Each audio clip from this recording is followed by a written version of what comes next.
Minerva അക്കാദമിയിൽ 3-ഇയർ degree കോഴ്സുകൾ ആരംഭിച്ചിരിക്കുന്നു. Medical lab technology, operation theatre technology, cardiac care technology, dialysis technology, hospital sterilisation (CSSD), radiology technology, optometry technology കൂടാതെ hospital management MBA കോഴ്സുകളും ആരംഭിക്കുന്നു.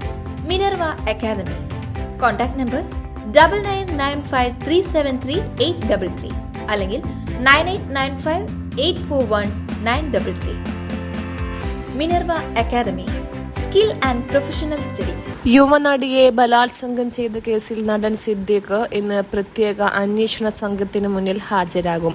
രാവിലെ 11:30 Thiruvananthapuram commissioner ഓഫീസിൽ എത്താനാണ് നോട്ടീസ്. അന്വേഷണ ഉദ്യോഗസ്ഥനായ തിരുവനന്തപുരം അസിസ്റ്റന്റ് കമ്മീഷണറുടെ നേതൃത്വത്തിലാണ് ചോദ്യം ചെയ്യൽ. ഒന്നിലധികം ദിവസം തുടർച്ചയായി ചോദ്യം ചെയ്യേണ്ടതുണ്ടെന്നും ചില പരിശോധനകൾക്ക് വിധേയമാകണമെന്നാണ് പോലീസിന്റെ വാദം. ചോദ്യം ചെയ്യൽ നാളെയും തുടർന്നേക്കും. സിനിമയിൽ അവസരം വാഗ്ദാനം ചെയ്ത് ഹോട്ടലിൽ വിളിച്ചുവരുത്തി പീഡിപ്പിച്ചു എന്നാണ് കേസ്. ഇതിന്റെ സാഹചര്യ തെളിവുകളും പോലീസ് ഹോട്ടലിൽ നിന്ന് ശേഖരിച്ചിരുന്നു. ചോദ്യം ചെയ്യലിന് ഹാജരാകാൻ സന്നദ്ധത അറിയിച്ച് സിദ്ദീഖ് അന്വേഷണ സംഘത്തിന് കത്തയച്ചിരുന്നു.